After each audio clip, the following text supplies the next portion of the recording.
What's up, and welcome to Wolf Kage Los Angeles. We've got a lot to talk about today. Starting off with the nonstop corruption and spending here in California, and the dangerous mindset shift happening across America that most people aren't even aware is happening. We'll also touch on Trump's tariffs and the bizarre state of space travel hype and how these out-of-touch elites keep pretending like they care about everyday Americans while people can't even afford groceries. We've got all that and much more, so stay tuned. Let's go.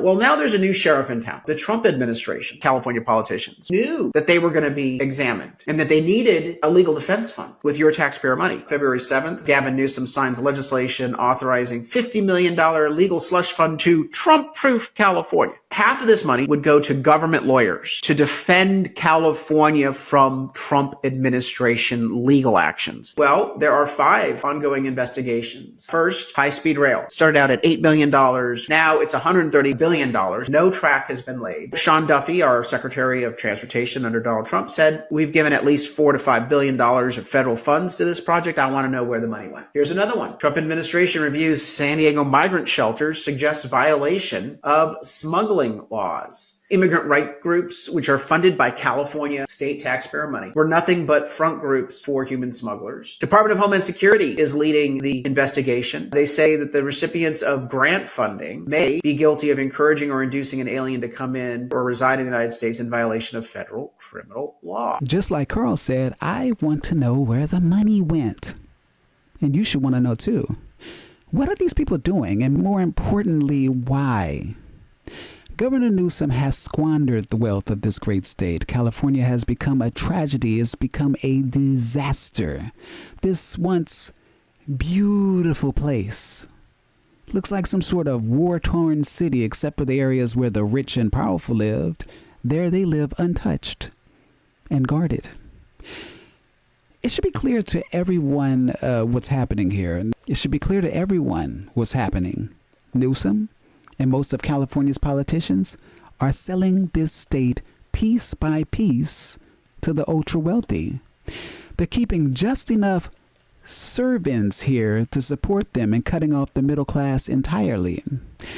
And now they're doing everything they could possibly do to keep Trump from exposing them, exposing what they are doing to the people who are still unaware. But this time I don't think it's going to work. To top it off, they're layering new tyrannical laws, new tyrannical restrictions as if we need more rules. Since when did Americans agree to be told what to do, when to do it, and how to live? Check this out. What is up? This is your LA in a Minute news for Monday, April 14th, and the city of Santa Monica is considering a nighttime curfew along their beaches, following a string of recent crimes and incidents. During a city council meeting last week, Santa Monica Mayor Lana Negretti said that the potential move was for public safety, citing late-night crimes that happened over the past 2 years, including in February when a woman was found in a sleeping bag beaten to death on the beach, as well as a recent incident where a driver ran over a woman while driving in circles on the beach. There were also instances where people sleeping on the beach were accidentally run over by maintenance equipment, in addition to trespassing and unsafe fire use, specifically near Santa Monica Pier. Mayor Negretti also noted that the beach lacks proper lighting at night and that the Santa Monica Police Department can't patrol the entire beach all night, creating conditions that have contributed to the violent incidents. She suggested that a curfew could be tailored to allow for activities like early morning jogging while still addressing the primary safety issues. Now, no formal curfew has yet to be proposed, only a request for options to the Santa Monica City Council, but other coastal cities like Huntington Beach and Santa Barbara already enforce nighttime access with their own curfews. The Coastal Commission has previously indicated that a total beach closure would not be permitted in Santa Monica, and it is worth noting that this is not Santa Monica's first attempt at a curfew, as past attempts for a curfew in Santa Monica have been rejected. This is your LA in a Minute news for Monday, April 14th. Have a great week. This is yet another attempt by Democrat leadership to flip the script, to paint law-abiding American citizens as the terrorists, the thieves, the criminals. Meanwhile, the actual criminals in power walk free. And who suffers? We do. The people who follow the law, the people who pay the taxes. Now we're being the ones punished. We're living in the aftermath of bad policy after bad policy, from the reckless defunding of the police to soft on crime laws that have turned our streets into danger zones. And their solution, what is it? Curfews? Restrictions? Surveillance? We don't need curfews. We need leadership that's actually tough on crime. We need to be able to defend ourselves. But here they go again, pushing new gun laws, new self-defense restrictions, all in the name of safety. But what they really want is control. Because if you can defend yourself, you won't need them. And that's what scares them most. Guys, this is not about public safety. This is government overreach. Government overreach dressed up as compassion. They want to become your parent. They want to tell you when to speak, what to own, and how to live. And I'm fed up. It is absolutely ridiculous. Let's not forget the spending. The spending continues, and it goes on and on and on and on and on. Billions of our dollars wasted. And when it fails, as it always does, it just comes back to us with higher fees, higher taxes, and now even higher electricity bills. California already has some of the highest energy costs in the nation. Now they want to raise it again? You'd almost think that they want to drive the middle class out of California, and maybe they do.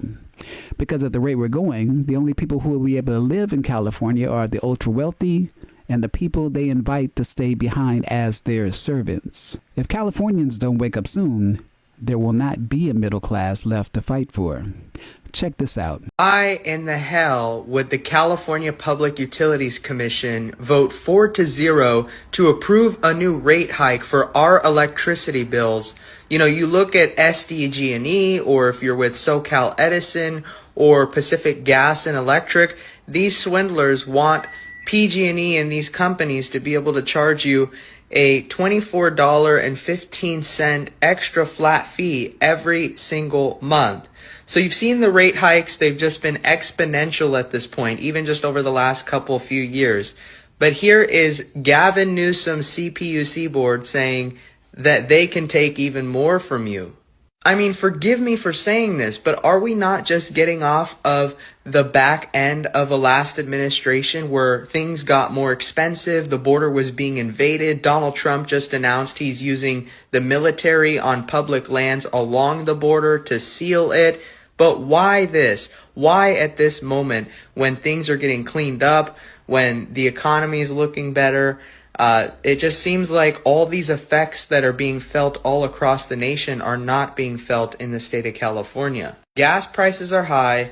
Groups like Chevron are leaving this state. In-N-Out Burger has left the state because of how expensive it has gotten. And more residents, as these rate hikes kick in late this year and early next year, will continue to leave. Sorry about the microwave. Governor Newsom and his regime are not helping California. They are hurting it.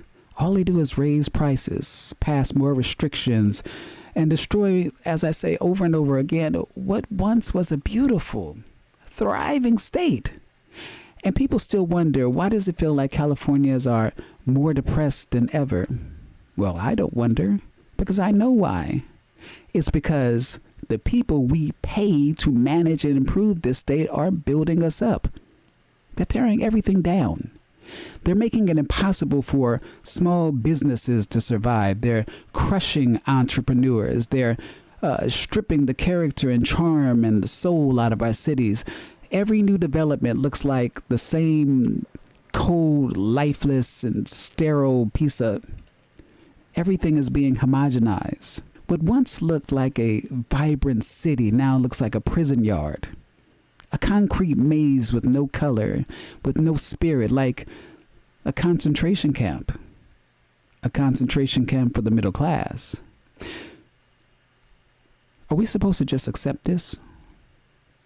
Check this out. Guys, we are living in dystopia. Homes used to have warmth and interest. Look how beautiful this is. Now they're all sad beige and millennial gray. We used to have real wood furniture. Now we have this particle board IKEA stuff. Plane rides used to have character. People would dress up. The flight attendants were so nice. Now everyone just wears sweats and is basically like a flying city bus. Government buildings used to be beautiful. This looks like the Paris Opera House. Now they look like apartment blocks from communist Russia. Streetlights, drain pipes, water fountains, libraries. Again with the communist style architecture. What is this? No wonder everyone is so miserable and depressed. You go to your uninspiring, boring job and you're around uninspiring surroundings all day, every day. You go home to your millennial gray house. You eat processed food that is filled with chemicals that literally alter the chemicals in your brain. You have to ask permission from your boss or the government to do anything. You spend no time in nature, no time doing things you enjoy, and no time with the people you love and care about. In my humble opinion, this is simply not the way forward. We need to actively change our lives and as a result, the culture around us. We need to start that business, do that thing you're passionate about, make that cross-country move, make that international move, read interesting books, bring unique things into your home, wear something other than black, bring vibes back, bring back the joy of living. You know, anytime and seemingly every time I turn on the news, it's the same broken record. That's mainstream media, at least. A bunch of Democrats, along with their media allies, complaining about tariffs. You'd think our president was working for China, not against it, and vice versa. But here's the real question everyone should be asking. Why? Why is the mainstream media working overtime to spin a narrative that makes America's own president look like the bad guy for trying to protect American jobs and revive the American industry? You know, the truth is, the media isn't telling the whole story because they're paid not to. They're being funded to make it seem like every move to put America first is somehow dangerous, somehow reckless, somehow un-American. But let's take a step back. Look past the headlines, and it'll be clear to anyone that's paying attention that these tariffs, these economic protections, are designed to help the American worker, to bring back manufacturing, to make us less dependent on foreign powers who don't have our best interests at heart. So why the outrage? Because the elites have nothing to gain from that. Nothing. If the taxpayer wins, if the small business owner wins, if the working class American gets a fair shake, the elites lose control. They lose power. They lose profits. And that, to them, is obviously unacceptable and has always been that way. They only win when we lose. Because a strong, self-sufficient America threatens the system they've built. Check this out. The reason why Trump is so confident strong-arming China like this, and why at the same time China is calling for unity, is because China depends on the US more than the US depends on China. We don't need Chinese imports like we used to. We're no longer in the made in China era. We only get around 13% of our imports from China. We've become less and less dependent on Chinese imports since Trump's last trade war with China, which, if you remember, he was also criticized for. Now here's where things get interesting. Even though we've become less and less dependent on China by buying less and less of their goods, we are still China's #1 customer. And when Trump puts tariffs on China and makes it harder for Americans to buy Chinese goods, he is threatening to take away China's #1 customer. And losing that customer while their economy is fragile because of a property crisis and youth unemployment is a huge deal. And China's really in no position to retaliate with tariffs of their own, because their tariffs don't affect us nearly as much as our tariffs affect them. If China puts tariffs on us to make it more difficult for the Chinese to buy US goods, it's not a big deal for us, because the Chinese only buy around 7% of the stuff that we export anyway. Trump is strong-arming because he knows we have a superior negotiating position, and China is calling for unity because they know that they do not. And for our final segment, let's talk about the great music festival called Coachella. Now, don't get me wrong, Coachella used to be about music. It used to be about the art. It used to be about the culture. But like everything else these days, it's now being hijacked, used to push propaganda and a far left political agenda. That's right. Even Coachella has become a stage for messaging that feels more like a campaign rally than a music festival. Subtle slogans, staged symbolism, and carefully packed woke moments, all aimed at convincing young people that the world is exactly the opposite of what it really is. It's stupid, but it's not surprising because the brainwashing here never stops nowadays. They have to keep flipping the script, making the good look bad and the bad look good. Truth becomes hate. Freedom becomes selfishness. And tyranny gets dressed up as progress. They are literally doing everything they can do to turn this world upside down, while a few of us are doing everything we can to keep it right side up. Check this out. Rabbit hole is going so deep. They're using Coachella to make Americans hate America. They brought Bernie Sanders on stage at a music festival, not to perform, not to entertain. He doesn't sing, but to deliver one message: that wealth is the enemy, that success should be punished. And the crowd, they literally cheered him on. 500,000 people, most of them in debt, clapping at the idea that having money makes you the bad guy. I'm not choosing political sides. I don't follow politics. I don't care about politics. And I know the world isn't perfect. There are things to improve. However, I know when things don't feel right and something feels off here. I thought Coachella was about the music, the art, the culture. That's not music. That's training. America is built on wealth, okay? Nobody has to be greedy or take advantage of others. That's not right.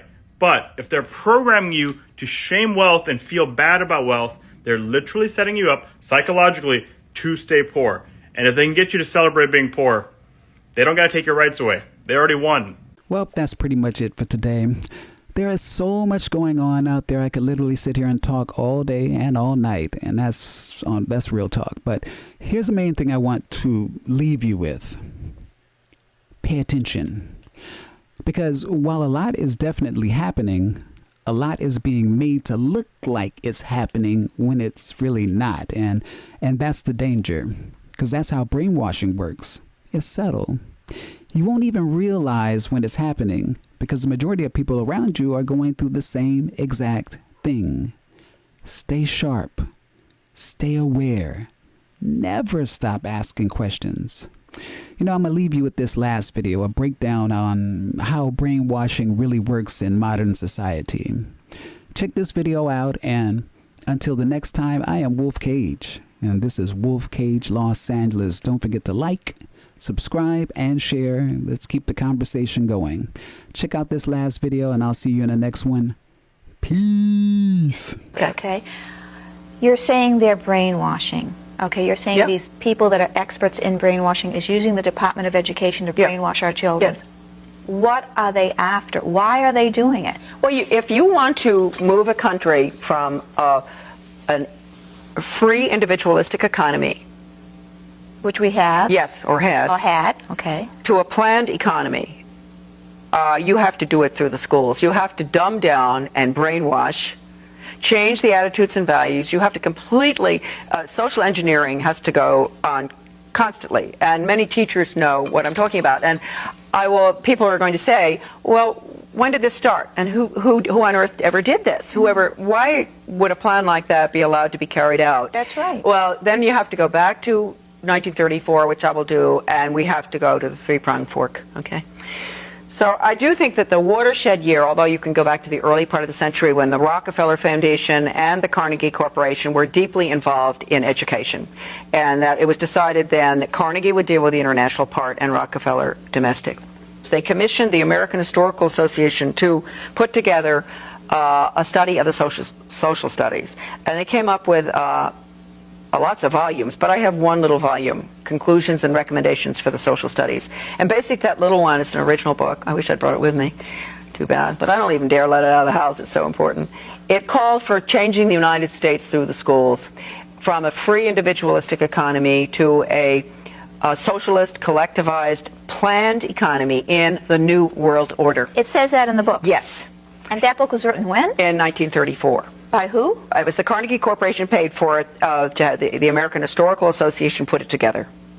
And can people get that book in the library? No. No, they can't. They were very instrumental in getting the Elementary and Secondary Education Act passed, which, as I said before, changed education from knowledge, content-based, academic, to performance-based behavior.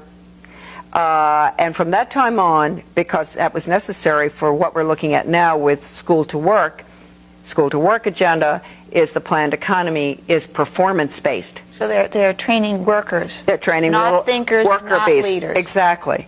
At that time, you had a general, Buck Chisholm, a Canadian general psychiatrist, who was a very close friend of Alger Hiss's. And he gave a speech in 1945 to the World Health Organization, which basically recommended getting rid of the conscience. Wow. Yes. And he said we would do it through the schools. We would retrain the teachers to be little psychiatrists. He said it is an international system they're looking at. They're going to change the behavior of the children. They're going to change the teachers' training. They're going to do everything. He told them everything. And they didn't believe him? No, they just, well, you know what goes on.